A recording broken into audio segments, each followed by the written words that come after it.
Okay.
Swimming in a tank, we got the money, but the money's in the bank. Or he might say something like, I have 4 wives, because he had a wife and 3 daughters, and they used to kick his can. Everything he did, they monitored his behavior. Well, because he was just a little bit different and a little bit special. I just found out that I was talking to my cousin, and my cousin told me that Ernie, he used to work at a grocery store. And what he would do is this: he would gaff the people. He would get his order of cantaloupes in, and he would take 1 cantaloupe and put it out. And every customer that come in, he would say to that customer, "Look at that poor orphan cantaloupe. It's all by itself. It's the last one we have. Don't let this cantaloupe be an orphan. Take it home." And that's how he would sell it. And as soon as someone would buy it, he'd pull out just 1 more cantaloupe and put it out there. And the next customer would come in and say, "Look at that poor cantaloupe. It's an orphan. Don't let it be an orphan. Take it home with you." Love that. My grandpap used to, well, put it like this. When I moved out of my parents' house when I was 18, my grandpap moved in. And so I never had a chance to move back because now it was his room. Now it was his place. Ernie was running the joint. And he used to drive my beautiful mother crazy. She wouldn't complain to him, but she would complain to me about how Ernie would drive her nuts. He was kind of fantastic.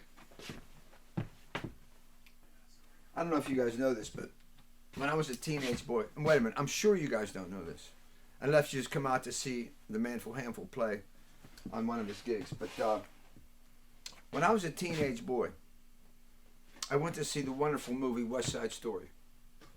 And great picture. And I'll tell you like this, not many pictures that I've seen that were musicals would a young boy, teenage boy like. But West Side Story, really enjoyed it. And when I got home, my mother said, "Well, Norm, how'd you like the movie?" And I said, "Mom, it was great. I really enjoyed it." I says, "But I have a question for you." She said, "What's your question?" I says, "Well, answer me this." I says, "How come I look more like the Puerto Rican kids than the white kids?" You know what my mother said? "Well, because you're Italian, honey." And then she gave me the biggest smile in the world. And that's when that was an affirmation of being a special Italian boy. We knew in our home how cool it was to be Italians. We didn't talk about it much. My mother would say, "Well, we're a different kind of Italians. We're not that chest wig, pinky, ring and that bone on your chest." She says, "We're not that kind of Italians. We're a different kind of Italian." And I guess that's the way it worked out for me. Hey man, so glad anybody's tuning in. If anybody in the world is tuning in to watch us today, let me say this to you. Here's me blowing y'all kisses because I don't want to be like that cantaloupe my grandpa was talking about that was an orphan. Take it home with you. How do you like that? Really made me happy that Grandpa Bernie was that kind of a guy. I remember him well. And he was really something.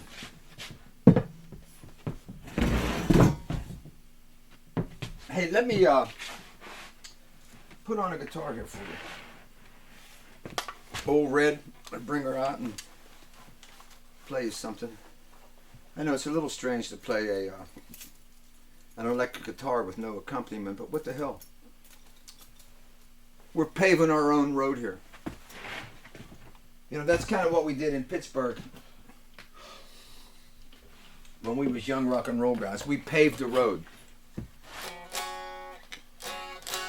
Because most all the other guys our age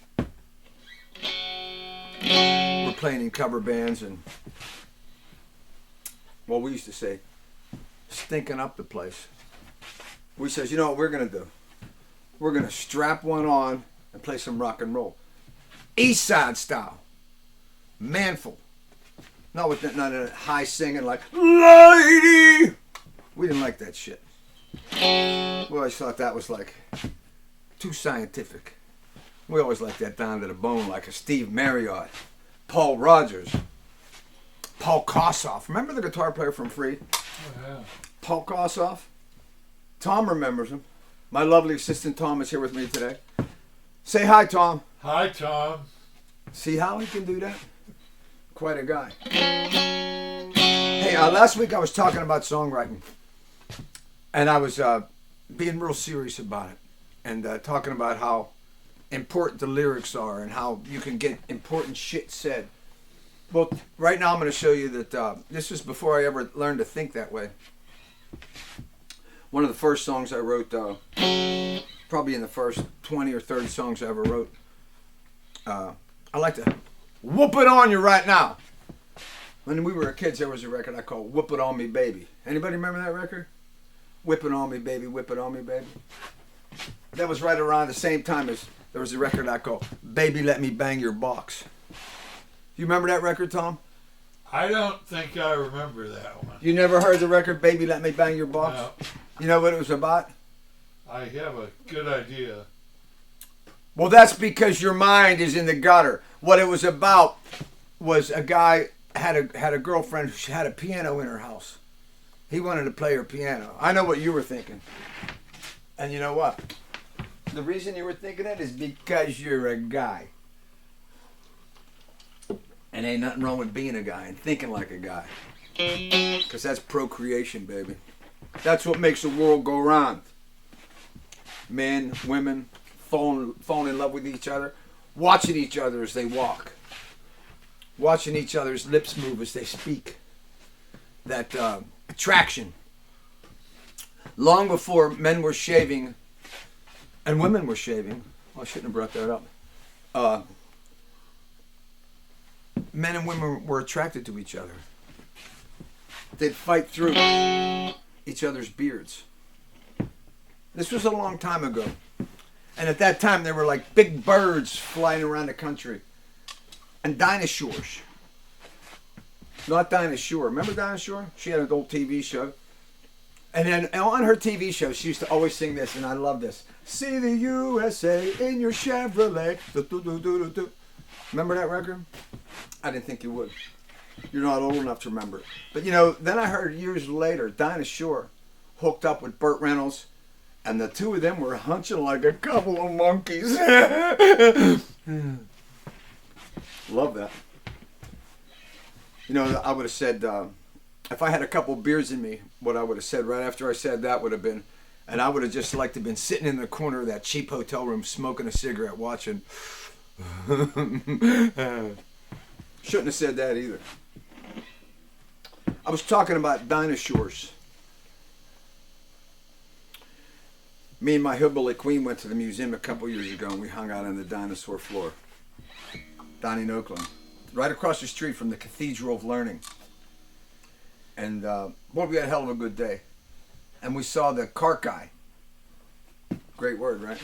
Saw the cart guy of all these wonderful long-necked, big-beaked, short legs. They all had real little legs. Their legs were like this here, real little. Even the big tall ones, they had little funny legs. They would like wiggle their fingers around like this here. But when I think about dinosaurs, I always put myself right there, hanging out with them, eating some dinosaur meat. I wouldn't have been doing that. How you doing? A long time ago, before the age of man, there were only reptiles living on the land. They never had no radio, didn't have no MTV, but they didn't miss nothing, 'cause they were checking out me. And on a Saturday night they would get together, bend over, you could see them shake a tail for the reptile rock. They do the reptile rock, and we ain't ever gonna stop. Do the reptile rock.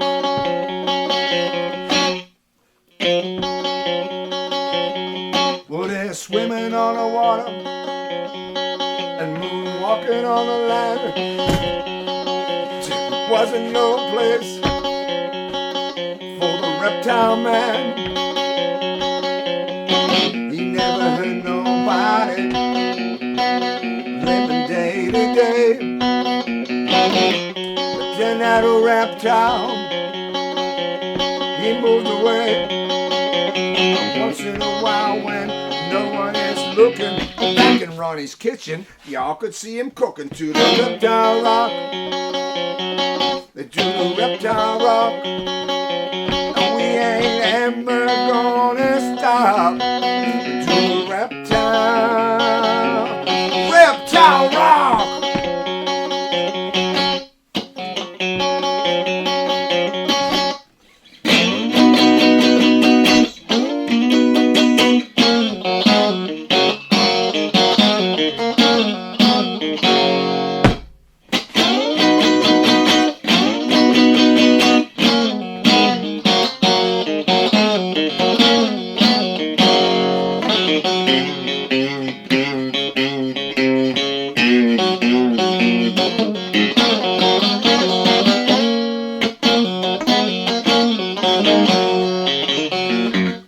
Reptile rock,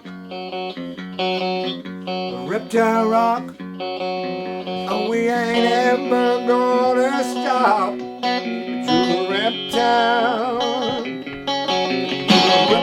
rock,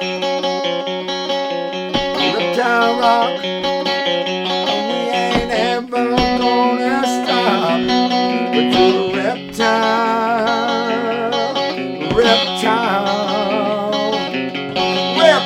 rock.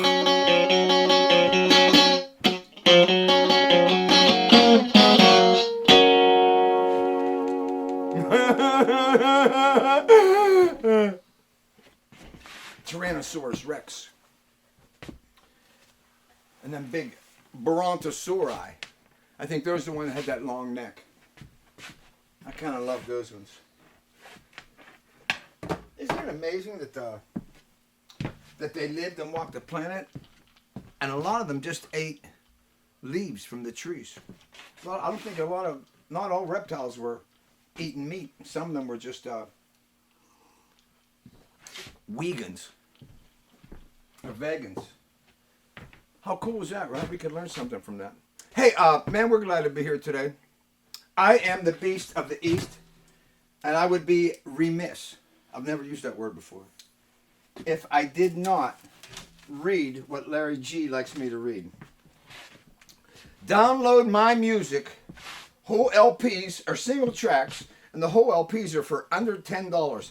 It's like we're giving it away. Did you ever meet a whore that gave it away? Well, you just did. But and you can load them down on Amazon or iTunes. And the albums that we have available are Notorious, Bonafide, Redemption, It's Alive, Breakdown, and Paradise, and This Old Train. All those CDs are available on Amazon and iTunes for under $10. I mean, what can you get for under $10? I know the first time, I shouldn't tell this story, so I better not. But the first time I went to a whorehouse when I was 16 years old. It's not a good story to tell. But it was right after a Rolling Stones concert at the Civic Arena. And I went with 2 other Italians. I was 16 years old, and I told these other guys, I says, hey, after the Stones, they says, well, want to go home? I says, no, let's go to the Brick Alley. It was down in McKeesport, so we went down, and I can't tell you the whole story because it's too fantastic. It's too fantastic. You know what's going to have to happen? You're going to have to come out and see me on stage once we're out of this pandemic. I've never used that word before either, pandemic. In fact, I looked it up in the dictionary the other day, and it wasn't in there. You know what I'm saying? It was not in there. Pandemic was not in the dictionary. And I told that to my buddy, and my buddy goes like, yeah, but your dictionary was made in the 1800s, because I don't have the new things, and I don't look up things on the intranet dictionary like a lot of people do. I actually go to a book that is from the 1800s, and that's why you don't see it. Hey, man, we're glad to be here today. I wanted to talk about this just for a minute, because I think it's kind of fantastic. I don't know if any of you guys out there were real close with your father. You know, I was close with my father more so at the end of his life than early on in his life. But early on in his life, I was a kid and he was a guy. So it was a little bit, guys from that generation had their wives raise the children. So he worked the kitchen table clean with one arm. Everything just fell on the goddamn floor. She crawled up on the table on her back, pushed him out. She had 3 daughters before this, so she had experience in birthing children. She pushed my father out. He was born on the kitchen table. Wheeler Street, Homewood, Bruston. 45 minutes, maybe an hour after he was born, my grandmother got up. She made breakfast, sausage and eggs, for every greaseball on the east side of Pittsburgh came to celebrate the birth of this wonderful child, Arturo, who was a phenomenal man. Everyone loved my father. When my father was a young boy, maybe 10, 12 years old, he was working on a farm out in Penn Hills for Tony Fiore, who was the only farmer that ever lived that wore a suit and a tie every day. He was sent over to this country from the old country, and he married a wonderful, strong woman, Margaret. And my father would plow the fields because Tony he'd be in his suit all day booking numbers and setting up cockfights and all that kind of crap. But my dad would be working out in the fields, and then he would have a couple of mules, and they would plow the fields. And across the valley, a partner of his, Rafael Papa, an old Dago come over from the old country, he would have a couple mules. And they would both be plowing out in the hot sun. My dad, 10, 12 years old. Rafael Papa, old Dago, probably 60 years old. They didn't live older than 60 back then. They're plowing the fields. And my dad would say, he'd hear Rafael yell, and he would go, "Hey, Arturo, here's a kiss for you." And then Rafael would stop his mules, he'd lift his leg and let one go. And my dad said he'd be about a quarter mile away. He could see his pant leg move from the wind that came out of Raphael's back door. That's a true story. After my father died, I was walking through the graveyard where we used to hang, where all our people were. Mount Carmel. It's on the east side of Pittsburgh. I was walking there by myself, just thinking, realizing that that's where I'm going to end up. And just going through it, because my father and I had walked through it many times together. And he would just point at certain graves and talk about this one and that one. And as I'm walking through the graveyard, I saw this big cross. And I said, wow, that's an impressive stone. And when I walked up to it, the name on it was Rafael Papa. The guy that used to fart for my father, I saw his beautiful memorial. And I was just thought like, oh my God, how cool was this? I got this giant smile on my guinea face. And I thought, man, I wish my old man was here with me right now. We had our arms around each other. I was just saying to my father, we'd be going to a party or something. This was later in life. We'd be going to hang out at a party. And I'd say to him, Papa, when we get to the party, I'm going to put my arm around you. And I'm going to say, you see this guy here? I'm the fruit of his loins. And then when I say that, Papa, here's what you say. You say, you got the fruit part right. And he said, I ain't saying that about you. I says, what do you mean? I says, it's a joke. I wrote it. It's a cool joke. And he said, I ain't saying that about you. And that's all he'd say. And when that would happen and I thought about it, it made me realize that's how I know how much he loved me. Because my father and guys from his generation couldn't say, I love you. They didn't know how to say those words. They just wouldn't never come out of his face. But I knew because he wouldn't say, you got the fruit part right, which was the joke I wrote for him. Pretty cool, right? Last week we were doing song lyrics, talking about what can get said in a song. And we did a few of them, and then we did one that was a kind of a rough story. It's a thing called I Ain't Never Gonna Let You Go. And after my father passed away, I wrote a song for him. Not the one that everyone knows, which would be bada bing, bing, bing. Don't. This is a different one that I tried to teach the band it, but it didn't work out well. So I never really played it out live. But it was a song about the end of my father's life. And I'm sure there's a lot of folks watching that have been put in the position that we were in as a family towards the end of my father's life. I'd like to recite you some words, if I can remember them, that are the words to a song lyric that I wrote for Arthur Nardini. And they're a little bit, they're not funny. There's not that humor that I like to put in songs, isn't there? But here we go. See what you think of this. He lived the kind of life we all wish we could have. We all had him to count on more than we should have. We'd all go to him when he was down. He'd say it ain't no shame when you lose around. If you did it with dignity. If you give all you had to give. And live just like you wanted to live. You can set your spirit free. And do it with dignity. When he got sick, we all came together. And I guess we all thought he'd live forever. Strong, kind, honest, wise. I'll tell you what you see when you look in his eyes. A picture of dignity.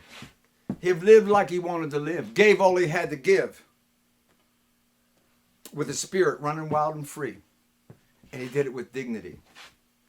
The doctor said, ain't much more I can do.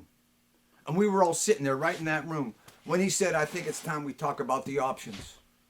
But we didn't even have to talk about it. And life support, we all knew he wouldn't live much longer without it. But hanging on when there ain't no hope ain't what he'd want. He'd say, let me go. With dignity. I lived like I wanted to live. Gave all I had to give. If it's time to set this spirit free, let's do it with dignity. Bless his soul. There's a good man coming.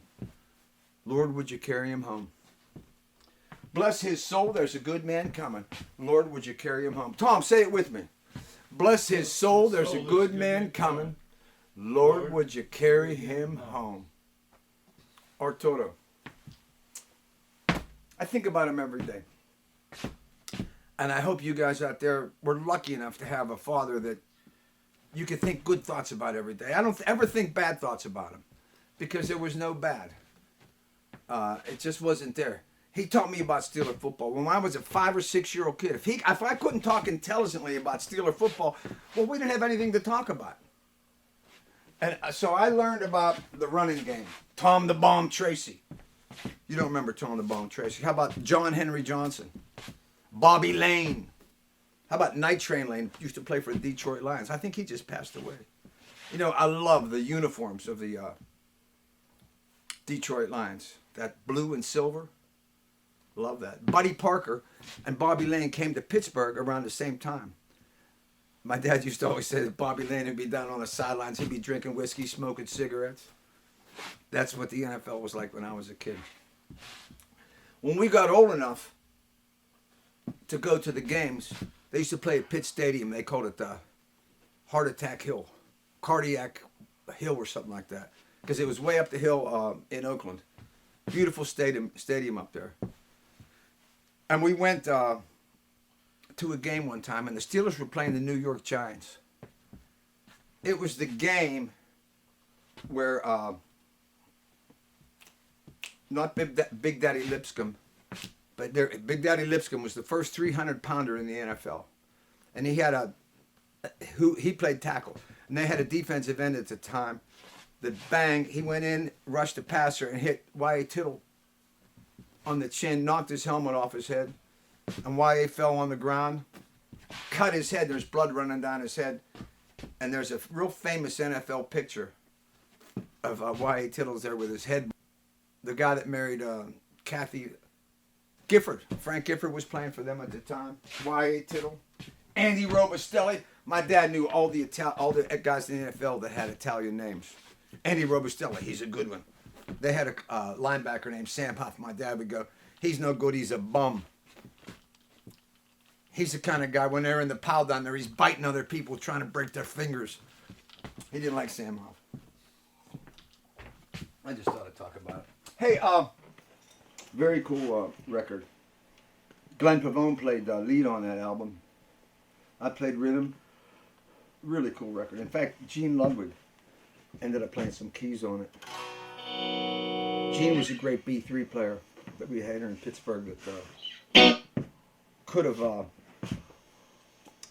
gotten a lot more fame than he did. Really cool guy. But he ended up playing some keys on that. Fred DeLue played some keys on it. I forget who else was on that record.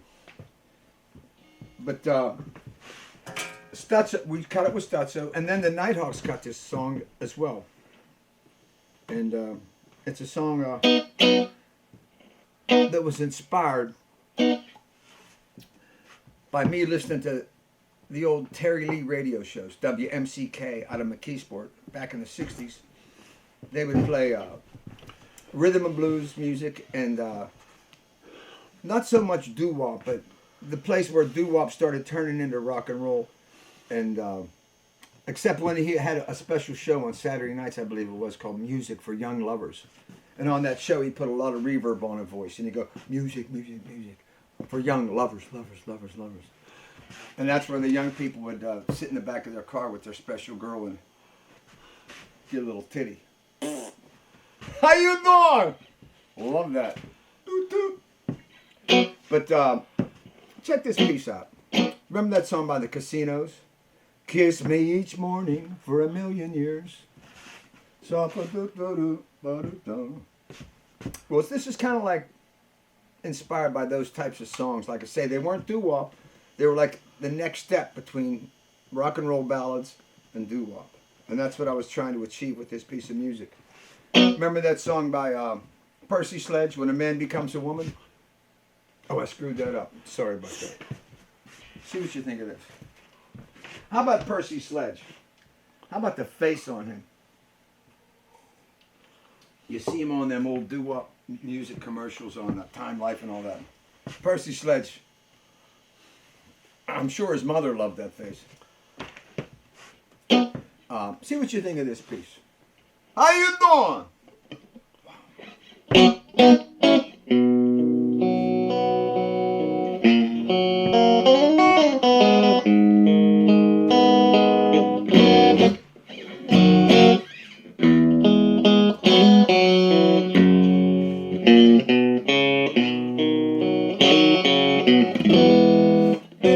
I'm a fool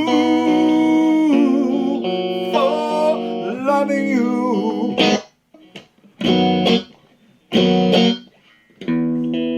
I've been a fool so long. And if it's true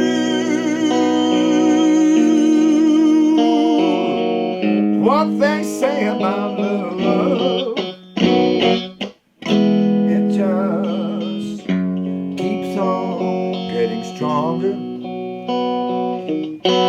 The first time you hurt me, I thought I would die. The second time I broke down and I cried. Third time you hurt me, I played it cool. I guess I'm 3 times your fool. And if I knew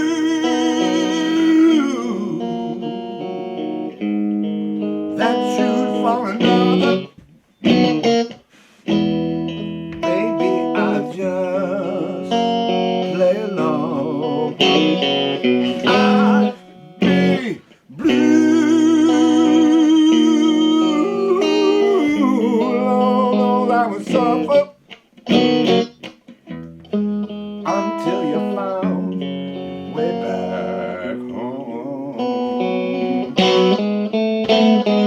first time you hurt me, I thought I would die. The second time I broke down and I cried. Third time you hurt me, I played it cool. I guess I'm 3 times your fool. And oh, I know you feel the same. Way down deep inside, and I still feel the magic. Yes, I do. When you're standing by my side, I'm your fool.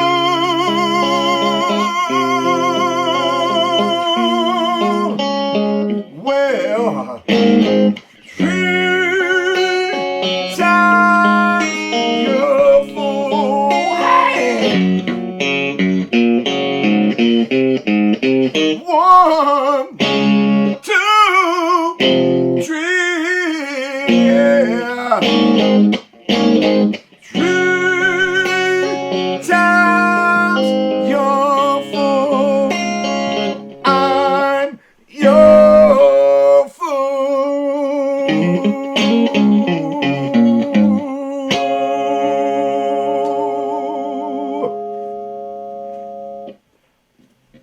Send it out to Marcia. Wonderful lady, one of our Starlight regulars. She beautiful.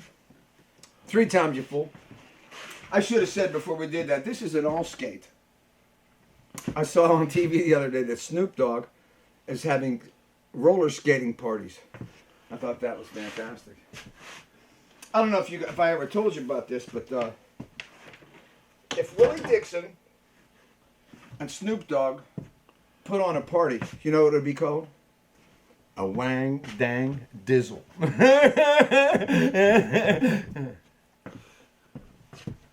I wrote a song one time called Me, Snoop, and Willie. It was about all the burners, the stoners of our life. Hey, hope you guys are having a good time. We are here at the East Side Studio, Swissville, Pennsylvania, right up the street from the Triangle. Did anybody, I asked you guys questions, but I know you can't answer me. Let me ask you this question. Who do you think the Steelers are going to take in the draft tonight? You know what I say? I say we load up the defense. I think we should take either a defensive lineman or a linebacker and really stack the defense and just go with a stone cold defensive team. And we should run the ball this year a lot. We should run the ball 50% to 55% of the time. And I think Ben's pass percentage would go up higher. And I think we could beat down some teams and really have some success, because I think a lot of the teams in the NFL, they're all working on this pass thing. You know, everybody's trying to get these passing games together. If we started beating them down, and also another reason why I think this is a good idea, the season might run late this year. So we'd have more games in the winter. So in the colder weather, a running team would have a chance to beat the crap out of these guys running real fast and throwing passes, you know, these 3-yard passes. Give me if my dad was alive today and saw these, you know, all these little passes, it would make him so angry. He liked Smash Mouth, playing football. John Henry Johnson from Braddock, PA. He was quite a guy. John Henry. I think that's what Steve Earle's latest son was named. John Henry. The one he had with that beautiful young lady singer. Tom, what's her name? Her name's Allison. Right. His name is John. John Henry was the name of the child they had Henry. together. What a great man's name, right? John Henry. Henry's a great name. I had an Uncle Henry. He was quite a guy. He had, his wife was named Aunt Sue. And she was the most gentle and ladylike woman you'd ever meet. My mother loved Aunt Sue because of her gentleness.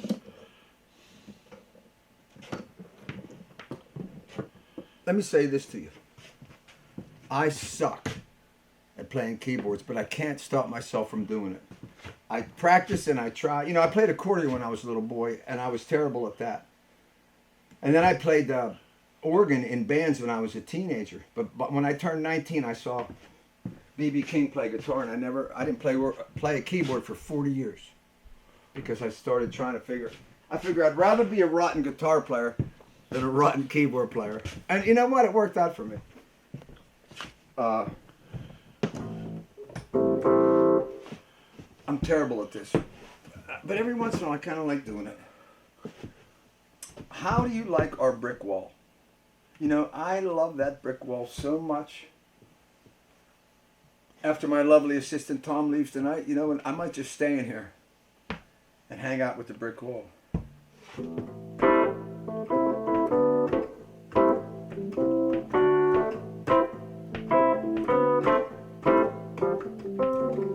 Barry said man didn't know it was the juice.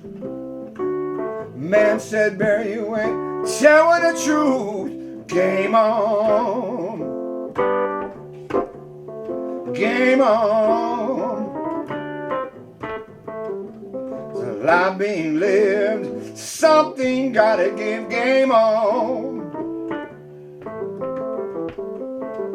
Juice said Johnny, glove don't fit. Johnny said you must have quit. Game on.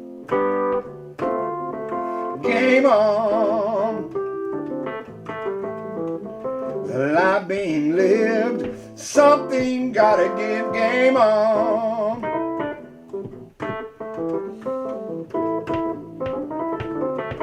How you doing?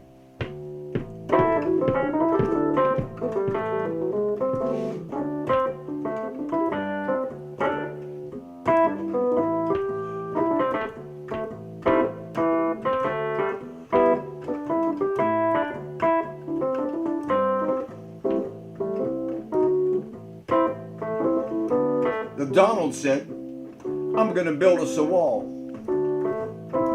Said El Chapo go pay for it all. Game on. Game on. Well, there's a lot being lived, something gotta give. Game on. Bill said, Hill, I ain't no part of that mess. Hill said, Bill, you left the proof on her dress. Game on. Game on. There's a lot being lived. Something gotta give. Game on. Well,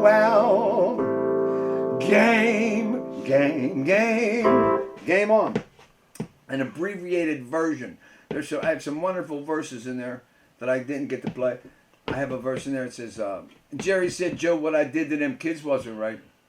Joe said, it's all about the blue and the white. Another verse that says, Tom said, Roger, I did not deflate. Roger said, Tom, I can't let you skate. You kidding me?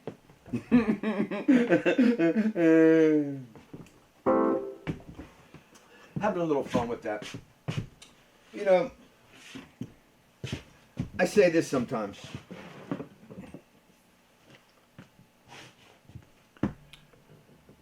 I've lived a life playing rock and roll. And what a wonderful life it's been. And the reason it's been a wonderful life is because I'm a rock and roll person. And what I've noticed throughout the years, there's some people that play rock and roll music, but they ain't rock and roll people. I ain't saying nobody's names, I ain't saying nothing like that, but I'm just saying that's what's up. But let's talk about real rock and roll people. About 10, 15 years ago, I'm playing up in Cleveland. Whitey Cooper playing drums. Harry Bottom's playing bass, three-piece. It was a deadly little unit. We'd go in. You didn't want us to open the show for your band because we'd go up and throw you a beating before you even got on stage. Because we were doing 4 and 5 gigs a week, playing for 4 hours at a clip. That's how you get good. The more you play, the better you play. So I can't remember where in the hell we played that night, but we did a show. And after the show, we're back at the hotel. It was in Lakewood, was where the hotel was. As soon as we get to the room, Harry falls asleep first. Like a baby, he sleeps. And when Harry sleeps, Harry's a rock and roll person. Whitey's a rock and roll person. Me! You kidding me? So Harry's sleeping like a precious baby, like this here. And when Harry sleeps, he doesn't move a muscle. He looks like he's in his sarcophagus and that he has passed on. So he's laying in bed on the side there. Whitey and I are on the other bed, and we're up, smoking joints, drinking beers. It's about 5 o'clock in the morning. Harry's been asleep for a couple hours already. So we're sitting there laughing and telling our stories back and forth, me and Whitey. We notice Harry gets up out of bed. I don't even know if he opened his eyes, but he got up out of bed, walked around the bottom of his bed, walked right past the bathroom, and walked into a closet. And as soon as he got in the closet, you could hear him taking a piss. He went in the closet, took a piss! I didn't say nothing. I'm looking at Whitey, he's looking at me. How beautiful is this? Harry walks right out of the closet, goes right back, lays down, and then he's like this here. Like a precious baby sleeping. Neither one of us said a word to him. We wake up in the morning and I'm thinking, are you kidding me? This son of a bitch, last night he takes a leak in a closet. I mean, I got to say something to him. I can't let that, I got to say something, right? So we're driving home from Cleveland. We're on the Ohio Turnpike. As we're driving down the road, I'm starting to get a little heated. You know, I'm starting to think, I got to say something. I mean, he's making me act like the boss. And when you work for me, the one thing you don't want to do is make me act like the boss. I hate acting like the boss. What I like to act like one of the roadies, because roadies, these are my people. So anyway, as I'm driving down the road, I finally say, "All right, I'm gonna tell him. I'm gonna put it in his face." And I say, "Yo, Harry." He goes, "What up?" And I says, last night after the gig, we're back at the hotel. You're sleeping for a couple hours. Me and Whitey are up. You get up out of your sarcophagus, walk right past the bathroom into the closet, and you take a piss right in the closet. I says, what's up with that? You know what he said? He said, dude, it was Cleveland. And I couldn't say nothing. I just thought, man, I wish you wouldn't have said that, because I couldn't even yell at him. I couldn't even get mad. He shut me up. I'm talking about rock and roll people. You know what I'm saying? That's what rock and people. That's the story of rock and roll people. That's how we operate. And when I tell that story, it may seem like I'm looking down on Cleveland, talking shit on Cleveland. I ain't. Because I love Cleveland. Because it's a rock and roll town. I have so many fantastic memories of playing there. So many great rooms. The Pirates Cove. It's kind of like a punky room. We used to hang out there, and all the guys from the Dead Boys. Jimmy Zero. I didn't know him real well. I knew Stib pretty well. But they would all come out and hang at those shows at the Pirates Cove. There was another club in the basement of the original Agora called The Mistake. I remember the first time we came back from there, everybody looked, when we got in the truck after we got home, leaving for our next trip, everybody said, dude, did you notice that you brought roaches home? And we were like, yes, we all got roaches on our bags, and we just left them on the couch and on the floor in the shithole dressing room. So the next time we went back up there to play, we hung our clothes from the pipes so that the roaches couldn't get into our bags, and we wouldn't bring them home so our old ladies wouldn't go, dude, what'd you do? Who are you with? Why you got roaches? The Agora. Right there. That album cut on the Agora stage. How about, and then in the 90s, Barney Googles out in Richfield or Richland, I forget what it was. Oh, this is a great one. Rich. So anyway, check it out. Michael Miller, who was running Barney Googles at the time, he was getting tickets to Cavs games. So he called, and we were all wonderful friends and still are to this day. So Miller says, guys, he calls me, he goes, dude, he says, I got tickets for the Cavs. He says, not only do I have tickets, I have a private box for tonight. He says, gather up some guys. We're going to see the Cavs.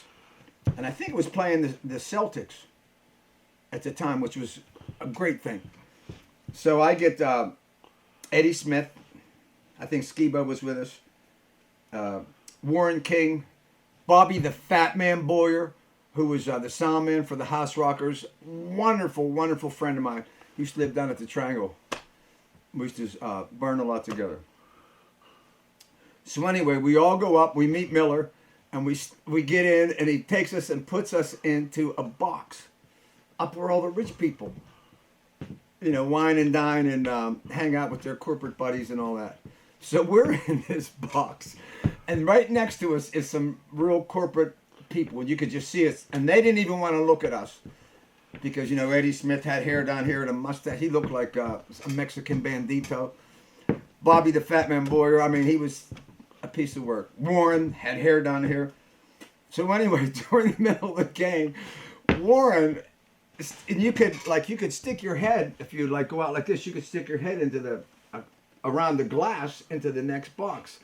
And while we're doing it, Warren goes, we're watching the game, and Warren sticks his head around the glass to the rich people next to us, and he goes like this, pardon me, have you any Grey Poupon?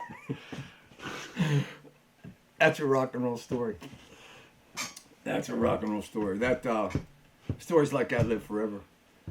One time we went up and sat in the same box, and we saw, I don't know what they were called, the Washington Bullets or the Wizards. I can't remember what they were called, but they had Manute Bull on their team, who was like a stick figure of a guy. He really was like 7 foot tall and real skinny arms and real skinny legs, and it was like watching a praying mantis on the basketball court. And I remember the same people next to us in the box. They knew they didn't even ever want to look like they acted like there was nothing beyond that glass. And Warren would go out onto the edge of the thing, and he would just go, Moses! Moses! And he would yell, Manute! Moses Malone. We saw him play. All the, just phenomenal stuff. And Mike Miller. Recently, Mike Miller came to Pittsburgh to see us play at the Starlight. And he brought a guitar that Warren King gave him, a beautiful, 1970 Telecaster. no hot rodded, none of that bull crap. Just a stock standard Telecaster. Phenomenal. I don't like guitars that are anything other than stock issue. And so anyway, and he brought it down for me to play on the song that I wrote for Warren. And I'm playing it, and then I was playing a song, and in the song, I forget what song it is. It was a song, and I talk about Cleveland in the song. Oh, it was 412, and I mentioned Cleveland in a kind of disparaging way in the song. And when I did that, Mike Miller had like a big piece of paper sitting in front of him, and he wrote something on the paper. And I went back over to him because I was roaming around the audience while I was playing and singing. And he held up this piece of paper, and on it said, "Pittsburgh started it," which is a reference to what happened last year when our second string quarterback and Myles Garrett beat him over the head with his own helmet.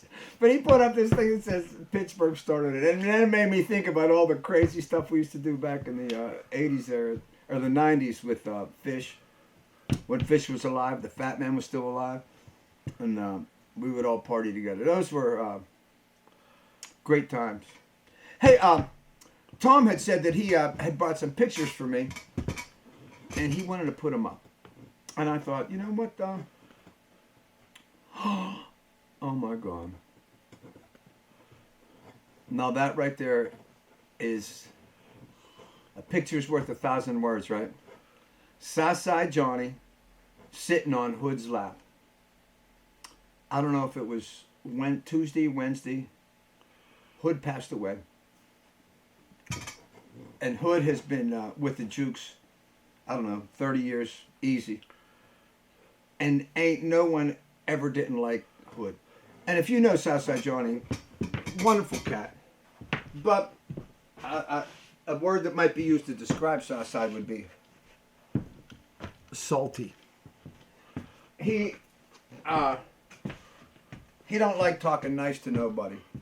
You know, if he likes you, that's he wouldn't say something nice to you. He would say something rotten to you, and that tells you he likes you.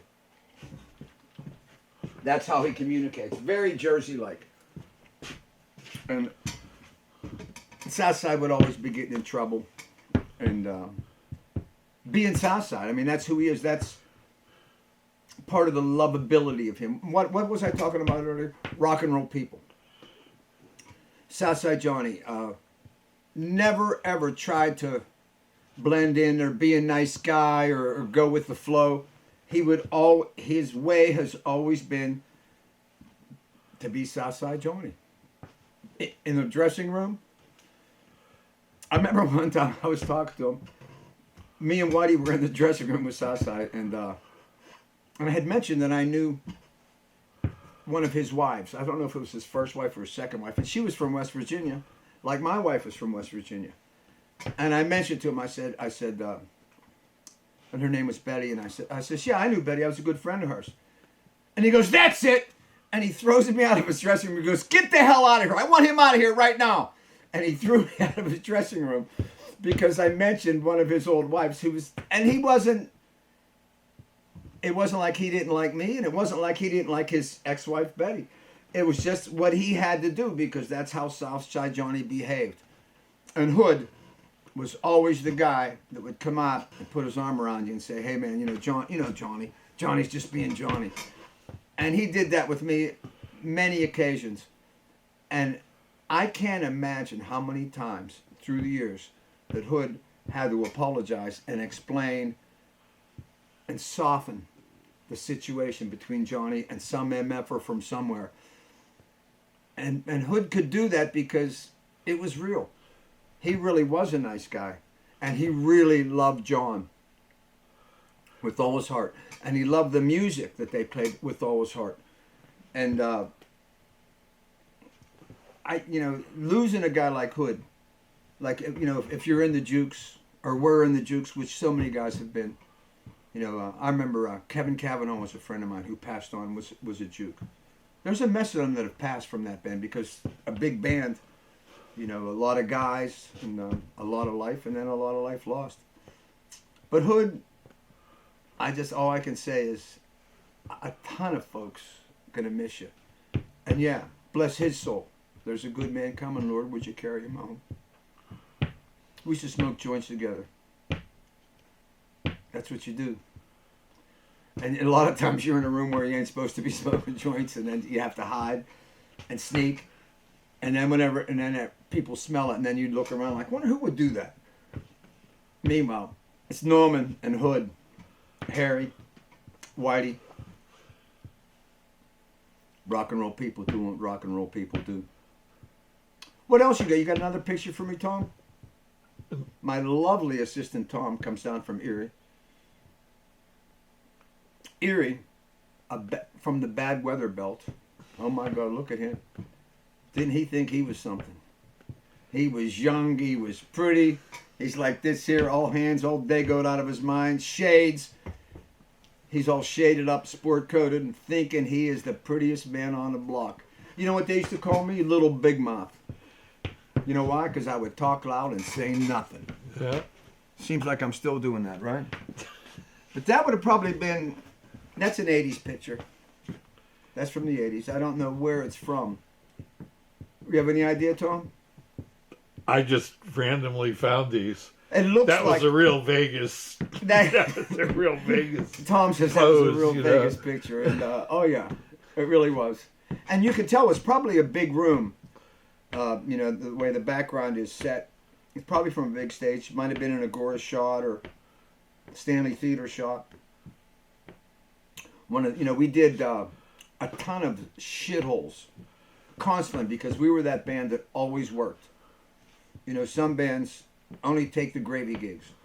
We were never that band. I never wanted to be that guy. I never wanted to not work because, it's better for business to not play and appear like you only do big concerts. You know, there's bands that do that. And God bless them. And it can be a good business plan. But what I've said, and I've said it here maybe today already, and I'll probably say it every week. The more you play, the better you play.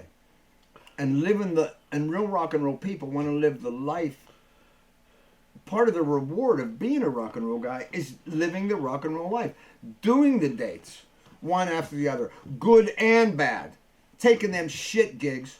Oh my God. That looks, I can't see it real well, but that looks like Cleveland to me. It looks like a backstage at Cleveland. That might be the Pirates Cove. That guy in the front looks like a guy named Frankie. Yeah, it's definitely Cleveland. Let Daddy get his glasses on. Let's see what I can see there. Yeah, there's Nason. Oh my God, that's definitely Cleveland. There's George Duffy from the Baloney Heads. Tommy Nardini. I knew that little guy there. I forget what the hell his name was. There's probably somebody from Steve Bader's bands, the Dead Boys, in there. It might have been one or two of them. What a great picture, right? That's a rock and roll shot. And that's definitely from the 80s. That was us being us, hanging with the rock and roll people. That's who the Tigers were. We knew everybody, and we hung with them. And there's a couple of these publicity shots that I really liked. These were shot by a photographer from California, and I can't remember his name. But I believe these two shots are from Rankin. And they were for the Norman Nardini and the Tigers album, the first record we did for CBS. They were all pretty much all shot in black and white, that whole wall. Yeah, there's a whole lot of those in that This picture collection. Here is shot right in front of 2413 Waverly, where Rocky and Vinny live to this day. I sold that building to Rocky, I guess, about 10, 15 years ago. And they've been there since. And that is right in the tracks. That was, if you went to that place now, there's a wall, like a sound wall between the old Waverly house and the railroad tracks. They put up this wall to keep the noise down from the railroad tracks. And that isn't there in this picture. But yeah, that's a really cool shot. And that was from the time we did that first. CBS record, Norman Nardini and the Tigers. Also from the same. Yeah, this was another one that. This You guys are all wearing the same stuff. That's right. This looks like Rankin on the top of the hill. They're looking down now where the old blast furnace used to be. And that was a great little band there, the Tigers. You know, that was just. It was more like a street gang of rough knucklehead cats that worked together. Like we could have been guys that, you know, Shook before he started working with us. And when he came with us, he'd always talk about he had lived in New Orleans for a while and he worked on a boat, like a barge or something. And he would like go out and, you know, like spend 15 days on the boat and make good money. And then they would turn him loose. And that's kind of what. And he would talk about the guys he was working with and how they were all knuckleheads and they were always getting in trouble. And when I see those pictures and see Shook in there as being how beautiful he was and what a Pittsburgh guy. He was a total Pittsburgh working class mentality. And I see a picture like that and I kind of blend in to that. And I think of us as the sons and daughters of that mentality, which would help to make us a real rock and roll band. We weren't the young guys that all went to college, you know, and in fact, I don't think any of us went.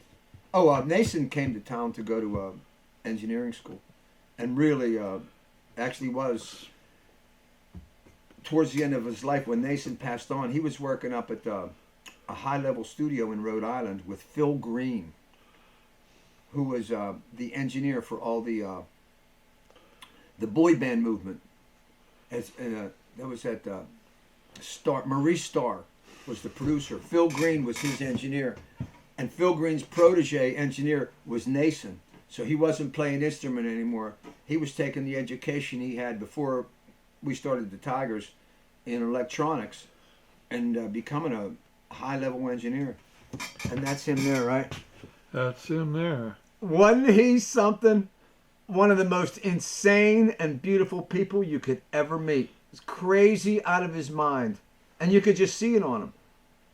And what was I talking about before? Rock and roll people. Yep. That's a rock and roll person. I remember his mother, Nason was adopted. And his mother and dad were the nicest, purest people you could ever imagine. And they lived out in the middle of Pennsylvania, out in Altoona or Hollidaysburg. And they adopted a child, and it turned out to be Nason. And Whitey and him went to school together. And Whitey said when Nason was in high school, Nason was the most. He said when he met Nason said to him something like, "Hey man, you want one of these?" He said it was an elephant tranquilizer. And they were like in 9th and 10th grade or whatever, and they were doing like all these crazy goofy shit they shouldn't have been doing. And he said his mother and dad were the straightest, nicest white people you could ever meet. And then Nason was like a 10-year-old kid. And he'd be swearing and go, "Oh, shit, Mom." And his mother would, "Oh, Nason, don't talk that way." And he would just never, he couldn't stop being who he was. And so it was kind of a blessing when he fell into my hands. And he really did fall into my hands. And every time Shook, Nason, the two of them, you know, both gone, but both, like Hood, all passed away in their sleep. What a great way to go, right? They went to sleep, didn't wake up. Something to be said for going that way. And there's something to be said for getting out while the getting's good. I know we cry about losing people and all that, but hey, nobody lives forever. And tears are shed and sadness comes, but what are you going to do? Let's play one. How are we doing on time, Tom? It's 5 after 8. Oh, my heavens. Let's do a song that wrote this. I've told this story on stage a million times. I took my hillbilly queen back to West Virginia. We're down in the mountains, and we're walking through the woods, and at the time we had our dog, Jack McGee, who was the only pit bull I ever met that wore eye makeup. Every day when this pit bull would wake up, he'd put on his eye makeup. And he'd sit and fuss in front of the mirror until he got himself just looking perfect. Well, we're walking through the woods, and we see a little pathway. And there's a little sign by the pathway, and it says, "The beginning of the Potomac River," with an arrow pointing down the path. So I look at Toots, and I'm like, so we walk down the pathway, come out, and it opens up into a big empty field. There ain't a damn thing there. And I look at her, I says, "Hey, Toots, where's the beginning of the Potomac River?" And she steps back and points to the ground not far from where I was standing. She goes, "Right there." I looked on, and there was a little trickle of water coming out of the ground. And as the grade was going down, the water just started going down the hill. And that's all there was. And I thought to myself, what an underwhelming vacation destination I've taken this beautiful hillbilly woman to. Underwhelming. But the more I thought about it, the more I started thinking, wow, the Potomac River and a trickle of water, and that right there is the beginning of what becomes a beast of a river. And I thought how underwhelming went to overwhelming when I started thinking about it. And then that started forming itself into a song when I was listening to the Old People's radio station. It's before I realized the Old People's radio station was my people's radio station. And I heard the song, "What a Wonderful World," Louis Armstrong, the Jimi Hendrix of his generation. And when I heard that song, somehow my mind went back to that open field that her and I were standing in, and this song started forming in my head. And while I was writing it, I met a gentleman named Mike Vale, who was the original who's a bass player of the Shondells, a friend of mine and really cool guy. But I met him while I'm writing the song. He was doing his first solo record at the time, and I played him that song. He says, "Dude," he says, "I want to cut that song." I says, "That's not done yet." He says, "I want to cut it." And he did. He put it on his first solo record. We went out to Jerry's studio and cut it. And when I mention Jerry's studio, I have to mention Jerry, who was the engineer there. Donnie Garvin was the guy that built it and maintained it. But Jerry was he was like the hood. He was the guy that related to people and put his arm around you and finessed you into the situation because he was Mr. Personality. And I think he did, the first Donnie Iris record there. Some Jag stuff was cut there. We cut the rhythm tracks for Dirty Diamonds there. Worked with Jerry. Amazing guy. Donnie, the builder and maintainer of the studio, plays in Pure Gold, and also used to hang out with Lonnie Mack out of Cincinnati. Back in I think in the 1950s. But let's mess around here. Once again, I'll tell you, I hurt as a keyboard player. But the song, I'm hoping I can deliver the song to you with as few mistakes as possible.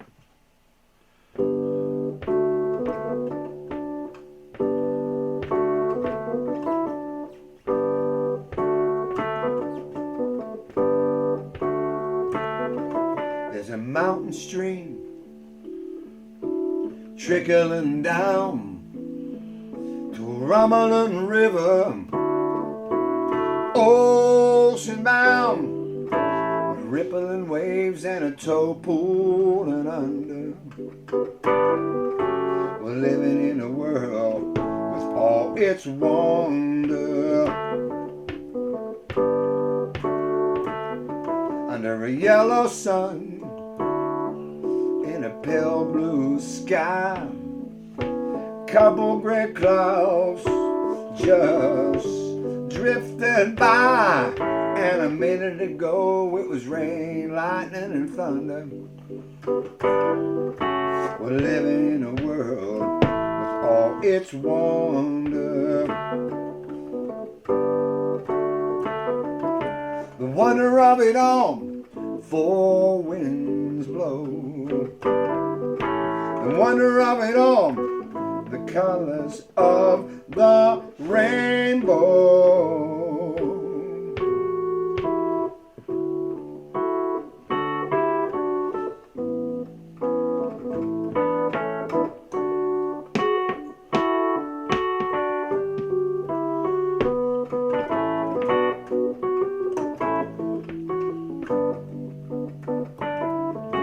We're living in a world with all its wonder.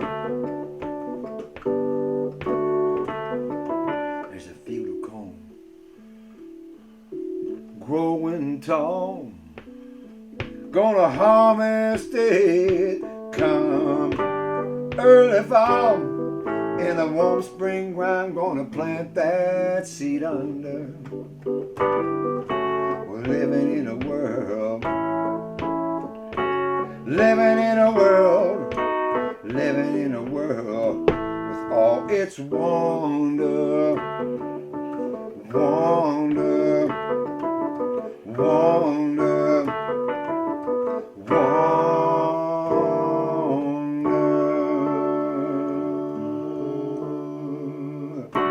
Wonder! How you doing? Hope you like that one. Mike Vale cut it. I forget what the name of his record was that was on, but it was his first solo record. So if you'd like to hear him doing it, which he does a great job on. I think I played acoustic guitar on the version, and I think Mark Stutzo played drums on that session that day. How you doing? Rock and roll people, right? These are my people. The rock and roll people, they're not the folks you would take home. They're not the folks your parents would tell you, yeah, make sure you hang out with him, spend as much time with him as you can. They're the folks your parent would say, stay away from him. I know a lot of folks like that. Hey, I got another song I'd like to whoop on you. This one here. I wrote this when I was hanging up where my lovely assistant Tom comes from. Northwestern Pennsylvania. I call it the bad weather belt. Because my God in heaven, when it starts snowing, it might snow for a day and a half. 6 feet of snow, ain't nothing up there. I remember one time I was playing up there with a guy from Jersey who hadn't had much experience, really talented musician. And it's snowing like crazy, a couple, 2-3 feet of snow. And we got a gig and he goes, man, this is terrible. So sad we drove all this way, there's going to be no one at the gig. I said to him, dude, this ain't like Jersey, this ain't like Pittsburgh. I said, this is Erie. I said, it's kind of like West Virginia. I says, this snow don't bother these people. They ain't looking at this going, oh, I'm going to stay home tonight. They're going, let's rock. We walked into that club. There's about 250 people in a room that fit about 250 people. Packed in like nothing was wrong because they knew about the bad weather belt. They lived there. And they weren't going to let that slow down their partying ways. But this night I was playing there in particular, it was actually in a summer night. And it was at a brewery owned by Woody. Tom, what's that brewery south of Erie there? A guy named Woody and Minnie, his wife, owned this brewery that probably got up there about 10, 15 years ago. You know what I'm talking about? I can't think of... Friend of Jake's? I can't think of that. Sprague Farms? That might be it. That might be it. And they grow a lot of their own, like... I think, yeah. They grow their own hops and that real hard-working people. Yeah, Sprague, yeah. I played there the night that Mike Tyson fought that guy from Columbus, Buster Douglas. And they played the fight on TV. And I think me and Jake played there that night. I think the fight was on, and then Jake, and then me, or I forget who went on next, but I probably went on first because up there, you don't go on after Jake. Not in that time. Hey, after the gig, we're partying a little bit, having a couple of because you stay there.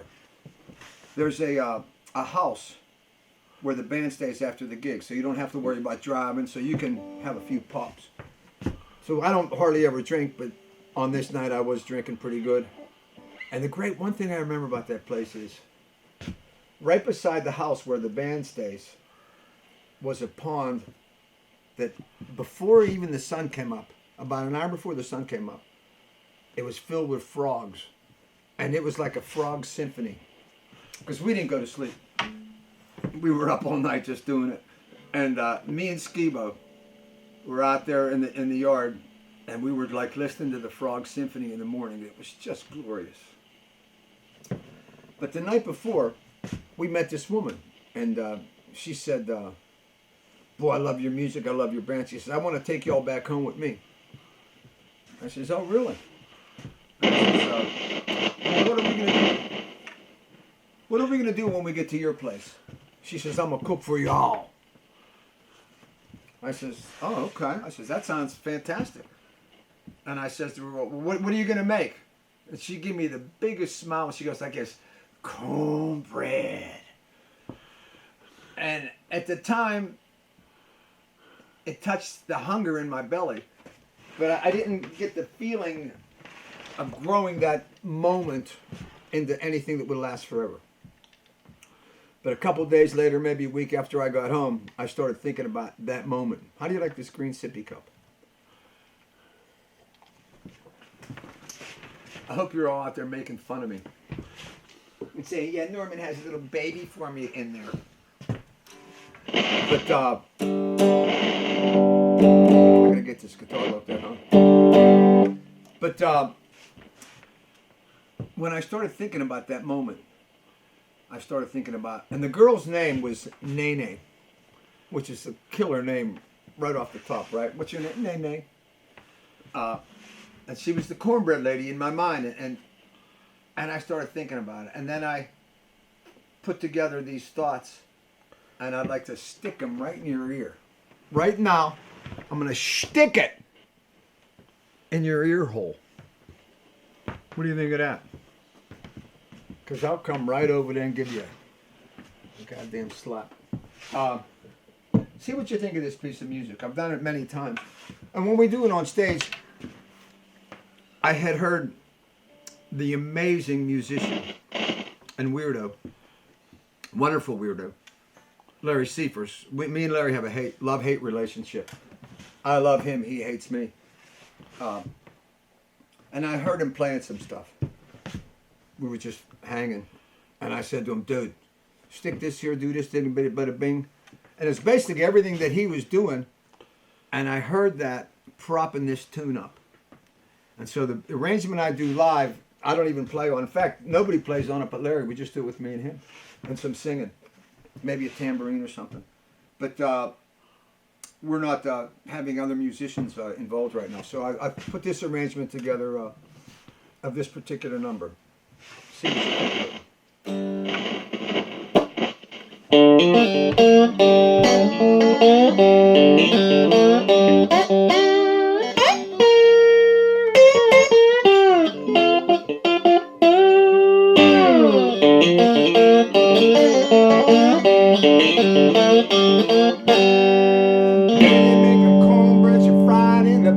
Every time she serve it up, somebody wind up in a can. Oh, and neighbors said they wanna lick it up. Nanny make a cornbread, but she didn't make enough.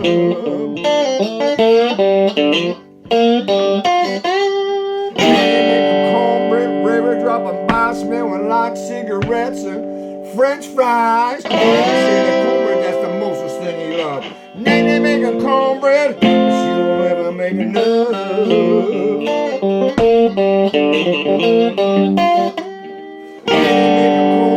Lucy gonna start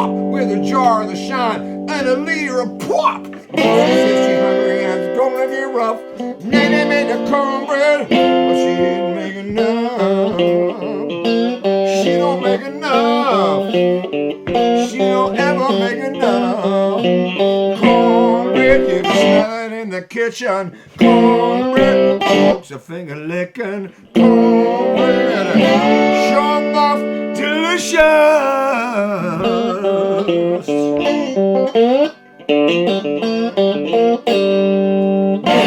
Cornbread, Ray took a bite. Lucy slapped him stupid. Then they began to fight there. Lucy shot Ray because he wouldn't share the stuff. Nanny made the cornbread, but she didn't make enough. Nanny made the cornbread, that's what they told the cops. Judge said Nanny guilty, just let Lucy walk. Said, cornbread's so good it's a crime you can't stuff. Nanny made the cornbread, but she didn't make enough.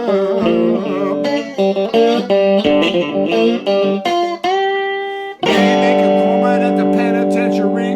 Ray in the ground, and Lucy walking free. Now the moon tell the guards to watch the crimies at lunch. Cause Nanny make a cornbread, and that bitch don't ever make enough. She don't make enough. She don't ever make enough. Cornbread, you can smell it in the kitchen. Cornbread, folks a finger licking. Cornbread, sure enough, delicious.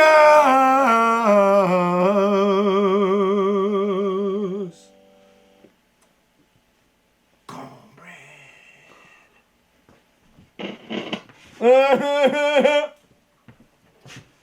Pretty cool piece of music. Then they make a cornbread, but she didn't make enough. Man, we're glad to be here with you all.